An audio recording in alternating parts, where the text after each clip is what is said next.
welcome back to my channel. So today's video is going to be about my top romance books, or rather romantic comedies. I don't particularly read like romance books, you know, like if it says as like it's a love story. I'm not really inclined to that. I am more inclined towards romantic comedies. It's one of my favorite genres to watch and read. I love romantic comedies. That's like my favorite thing in the world. So today I'm going to be talking about my top rom-com books. So without any further ado, let's get into the video.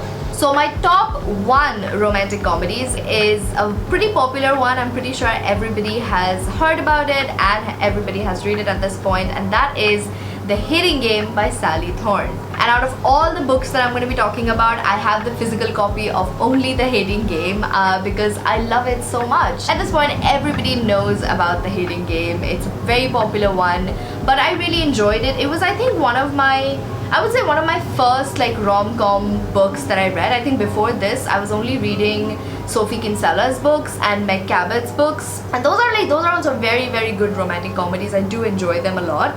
But this was like my first like adult, you know, romantic comedy book that I picked up, and I absolutely loved it. So if you are someone who's living under a rock and don't know what this book is about, then I will tell you.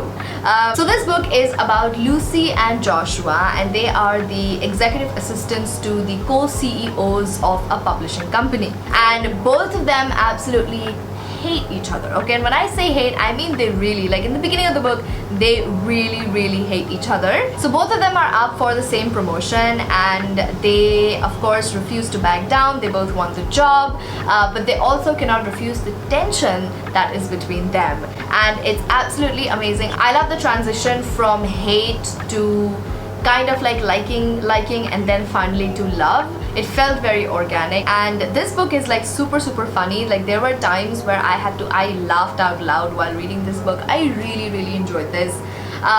This is one of my favorites. I've reread this I think twice now.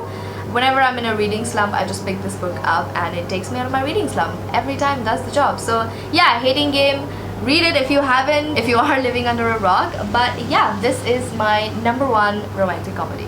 The second book I want to talk about is The Intimacy Experiment by Rosie Danan.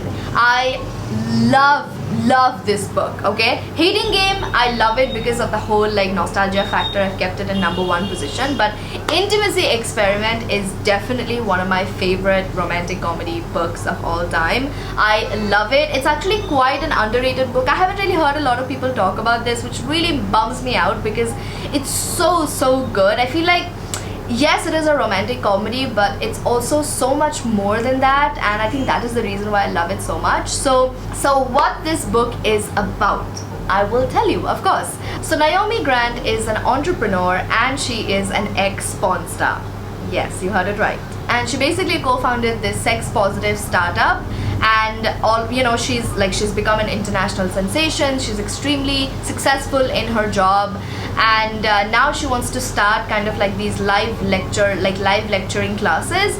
But despite her qualifications, higher ed won't hire her. Now we have Ethan Hunt, who has just become the rabbi of his own synagogue, and one of the magazines in his cities has also named him as one of the hottest bachelors in the city. But he is low on funds and attendees to his synagogue, so he's given about 3 months to turn things around and, you know, make people attend the synagogue. Otherwise the synagogue will be closed. So Naomi and Ethan basically join forces to start this seminar which talks about modern intimacy, and obviously during the course they cannot ignore the tension that is between them. And I absolutely love this book. Naomi and Ethan are like these characters. I feel like they have their own personality. Most of the time in romantic comedies, the main characters just end up having those same very cliche traits. Like, you know, the heroine would be like quirky, she's gonna be funny, you know, she's gonna be sweet, and then we have the male character whose only personality trait is that he is huge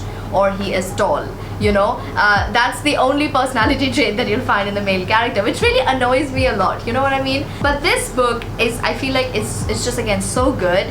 We have Naomi. Naomi is definitely my favorite character. Like, she's my favorite romantic comedy female character. I love her so much. Like, her dialogues are some of the best that I've read so far. And Ethan again is so great, and the chemistry between them is just Chef's Kiss. And this book definitely reminds me a lot of Fleabag. So if you are someone who loved watching Fleabag season 2, then I think you would really enjoy the intimacy experiment, because I feel like Naomi reminds me of Fleabag a lot, and the hot priest here obviously is Rabbi, is basically the Jewish priest, I think. I'm not really sure, but I think it's like being a Jewish priest. So there is that sort of a Fleabag kind of chemistry between these two. So if you are someone who loved Fleabag, I'm very sure that you will enjoy Intimacy Experiment a lot. I mean, this book talks about human relationships and sexual relationships and sex and modern intimacy and the dating scene. Like it does so well, and there are these like big lectures that you'll see where, you know, they're talking about all these things, but it didn't feel like you're forced to learn about these things, you're forced to read about it things, you know. It felt very organic to read about all those things, and I absolutely love it. Naomi, like I said, I'm like a big fan of hers. She's amazing. She's like probably one of the most likable characters, but also like she is so much fun, and she has so much of depth to her. She felt very real when I was reading her. Like her speeches on dating and, you know, sex positivity, and her critique on slut shaming, like all of those, it really, really touched my heart. It's one of my favorite romances of all time. Go read it if you haven't, and I'm pretty sure you'll enjoy it a lot. Alright, so the next book I want to talk about is The Bromance Book Club by Lisa K. Adams. Another one of those romance books which has such a unique plot. I love when romance books does something unique. But this is one of those books, again, having the most unique and probably one of the most fun premise for a romance book. So Gavin Scott is Nashville's top baseball player, and his wife Thea has just asked him for divorce. So in the beginning of the book, he is completely distraught. He is just really, really sad that his wife has asked him for divorce. And then he finds a very unlikely resource to save his marriage, and that is the Bromance Book Club, where all the Nashville's top like alpha men, they read these steamy Regency romances to understand women and to save their relationships. So Gavin basically takes the help of the Bromance Book Club to save his marriage and to win his wife back. And it's one of those books like this, like it's so good, right? It's so good. Alpha men, okay, sports, like baseball players, which are like really alpha men, and they are reading like these steamy Regency romances to understand their relationship with women. Like it's so genius. I feel like at the same time it's so much fun, and I absolutely love this book. Again, Gavin and Thea are these two characters that have their own personalities. It's a second chance romance, and the whole plot just, it felt so organic, and it felt like it was so much fun. I enjoyed this book so much. I think because of this whole thing, and they did it really, really well. It felt too good to be true, right? I mean, alpha men reading steamy Regency romances, you might think that, oh, they might say, one of them would probably say something wrong towards women or something like that, but I was delightfully surprised when I read this book. It was nothing like that. I really enjoyed this book a lot, and it was funny, it was sweet, it was romantic. I really enjoyed it. They have an entire series, so I did read the second book, but unfortunately I didn't really enjoy the second book. The first book has its own charm, you know what I mean? Like that, I think the second book kind of failed to do that for me, so I didn't particularly enjoy the second book, and so I haven't continued with the series. I'm happy with just the first book being a gem. Like this book is so good, highly recommend it. I feel like there was a little bit of hype around this book, and then it all suddenly died down. So yeah, highly recommend The Bromance Book Club by Lisa K. Adams. I think you won't regret it. So the next book is The Soulmate Equation by Christina Lauren. Now I've had a bit of a love and hate relationship towards Christina Lauren. So back when I was just started reading like the new adult romantic books, like rom-com books, I picked up The Beautiful Bastard book by Christina Lauren, and I absolutely hated it. I did not like that book at all. I think I gave like 1 star or something like that. I did not like it. It was horrible, okay? There was just like sex scene after sex scene, and there was like no plot whatsoever, so I hated that book, right?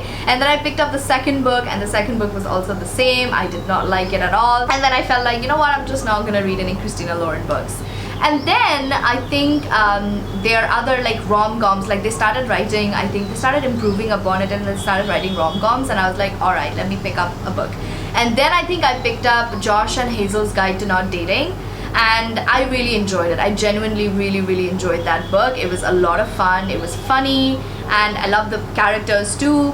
And then I read The Unhoneymooners, which is also like an honorary mention to my list. I really enjoyed The Unhoneymooners. It was really fun. Like the most perfect rom-com that there can exist. You know what I mean? Like it has all the fun tropes of a rom-com, of a funny rom-com. I really enjoyed The Unhoneymooners, but I think, I don't know, the ending didn't really sit well with me, so because of that, I did not include Unhoneymooners in this list. I don't know, there was just something that just didn't sit well with me at the ending of Unhoneymooners. So I did give it, I think, a 4.5, or I think I gave a 5-star on Goodreads. But when I read The Soulmate Equation, I really loved it. I think that was a book that I felt like, okay, this is a good romance. You know what I mean? Like this, I should put this in the list instead of The Unhoneymooners. So Unhoneymooners by Christina Lauren is an honorary mention. You can read it if you haven't read it.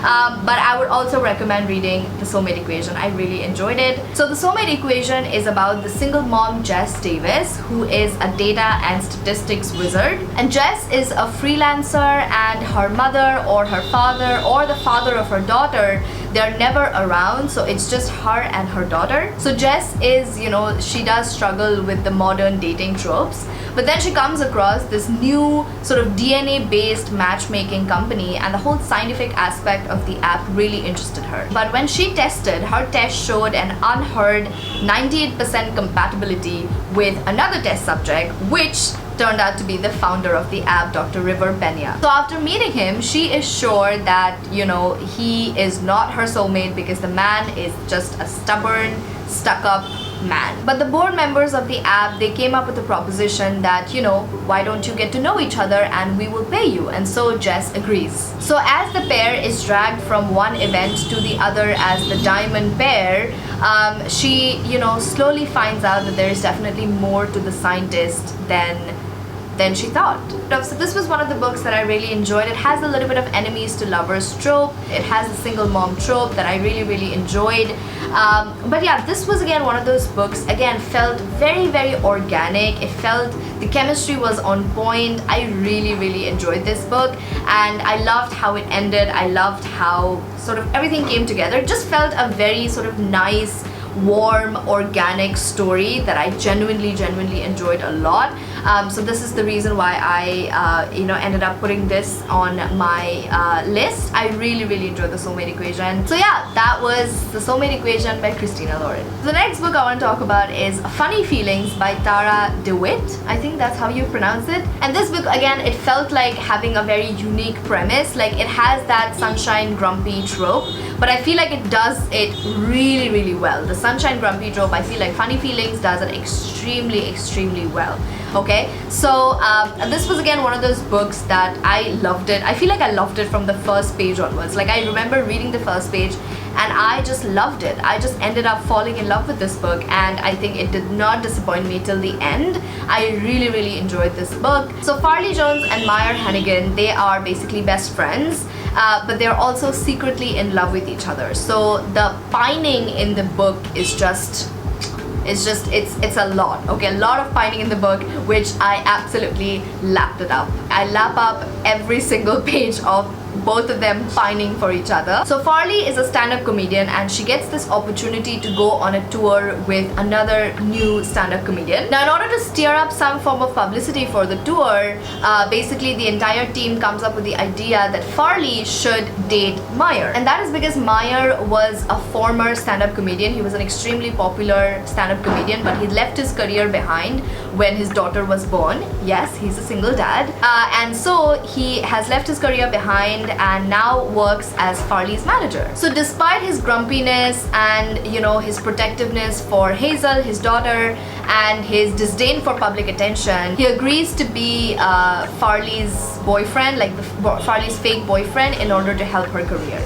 But of course, amidst all the fake dating, the true feelings do tend to come out in the open. So it has the most perfect grumpy sunshine trope. We have the single dad trope that I love, and you know, our main character is a stand-up comedian, and she's like an extremely funny, like her bits were so funny in the book. I was laughing out loud when I was reading her part, and I think that was one of the reasons why I really loved it. It really talked about how women, you know, they shouldn't be loud, they shouldn't say curse words, they should be sweet, you know, they should be sweet and funny at the same time, but they shouldn't be loud and funny, and they shouldn't say curse words, you know. So Farley does just the complete opposite, you know. She's loud, she curses, and that's her entire like stand-up comedy bit, and I absolutely loved it.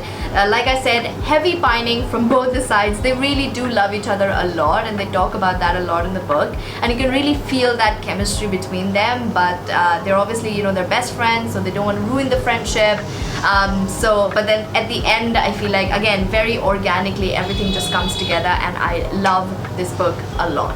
The next book I want to talk about is a recent read, and that is The Very Secret Society of Irregular Witches by Sangu Mandana. I hope I'm pronouncing that correctly. So earlier this was supposed to be like a top 5 romance books, but I ended up including this book as well because I was like, I have to include it because it was so good. The book made me cry. It just felt like a warm blanket on a cold day. It really was so cute. It was funny. It just felt, like I said, like a warm blanket. You know what I mean? Like, this was just the most feel-good book that I read about. It has the beautiful found family trope that I really enjoy. So the story is about Mika Moon, who is one of the few witches in Britain who belongs to the Very Secret Society of Witches, and she knows that, you know, she has to hide her power, she has to keep her head down and just stay away from other witches so that their powers don't mingle with each other and that doesn't draw human attention. And as an orphan who lost her parents at a very young age and was raised by strangers, she is used to being alone, with just being one exception, and that is an online account where she makes videos pretending to be a witch because she thinks that no one will take it seriously. But when an unexpected message arrives begging her to travel to the remote and mysterious nowhere house to train 3 young witches, Mika decides to go. She agrees to that, and she eventually gets tangled up in the lives and the secrets of the residents of Nowhere House, along with the handsome and grumpy librarian of Nowhere House, Jamie. Now, as Mika begins to find her place in Nowhere House, she, you know, begins to develop a very beautiful relationship with the 3 young witches and Jamie. Like I said before, this book has one of the most beautiful found family tropes that I've seen. I definitely related to Mika a lot, and I think she's Indian in the book. I definitely forgot about that, but I think she's Indian. So I definitely related to Mika a lot. I think, again, the relationships between her and the 3 young witches, between her and Jamie and all the other members of Nowhere House, it just again felt so organic and so cute and so heartwarming. I really loved this book. At the end, it made me cry. So yeah, it just gave me all the feels. I definitely highly recommend this book. And yeah, those were the books. I hope you guys enjoyed watching the video. Comment down below if you've read any of these books. I would love to hear your opinions. If you've read any of these books, or which books are you excited to pick it up. Stay happy, stay healthy, and I'll see you guys in my next video. Bye!